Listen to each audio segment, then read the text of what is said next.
After a 33-year leave of absence from his alma mater, I am pleased to present to you Dr. William Gates.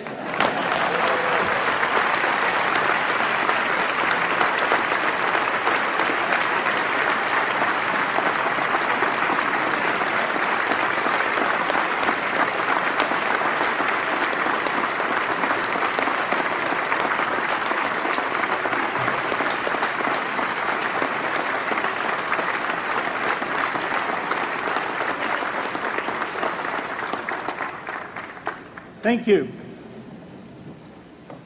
President Bach, former President Rudenstein, incoming President Faust, members of the Harvard Corporation and the Board of Overseers, members of the faculty, parents, and especially the graduates. I've been waiting more than 30 years to say this. Dad, I always told you I'd come back and get my degree.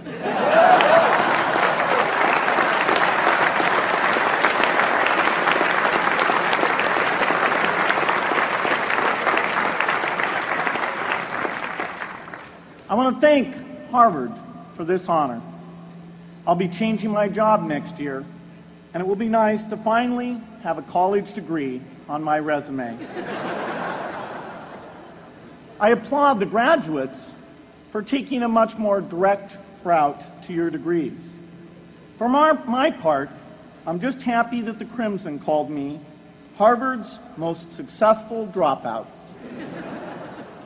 I guess that makes me valedictorian of my own special class. I did the best of everyone who failed. But I also want to be recognized as the guy who got Steve Ballmer to drop out of business school.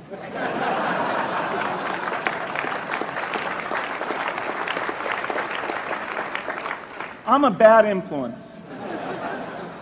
That's why I was invited to speak at your graduation.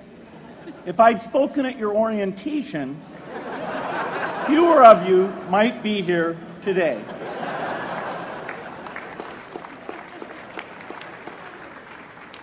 Harvard was a phenomenal experience for me. Academic life was fascinating. I used to sit in on lots of classes that I hadn't even signed up for. And dorm life was terrific. I lived up at Radcliffe in Currier House. There were always a lot of people in my dorm room late at night discussing things because everyone knew that I didn't worry about getting up in the morning. That's how I came to be the leader of the antisocial group. We clung to each other as a way of validating our rejection of all those social people. Radcliffe was a great place to live. There were more women up there, and most of the guys were math science types.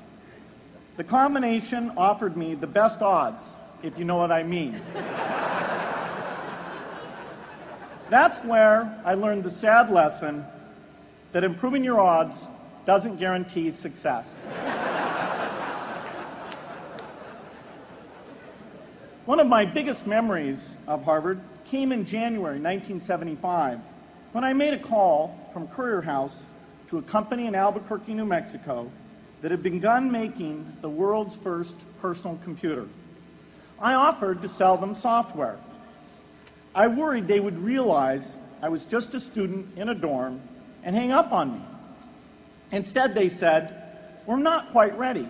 Come see us in a month," which was a good thing because we hadn't written the software yet. From that moment, I worked day and night on the extra credit project that marked the end of my college education and the beginning of a remarkable journey with Microsoft. What I remember above all about Harvard was being in the midst of so much energy and intelligence. It could be exhilarating, intimidating, sometimes even discouraging, but always challenging. It was an amazing privilege, and though I left early, I was transformed by my years at Harvard, the friendships I made, and the ideas I worked on. But taking a serious look back, I do have one big regret. I left Harvard with no real awareness of the awful inequities in the world, the appalling disparities of health and wealth and opportunity that condemn millions of people to lives of despair. I learned a lot here at Harvard about new ideas in economics and politics. I got great exposure to the advances being made in the sciences. But humanity's greatest advances are not in its discoveries, but in how those discoveries are applied to reduce inequity.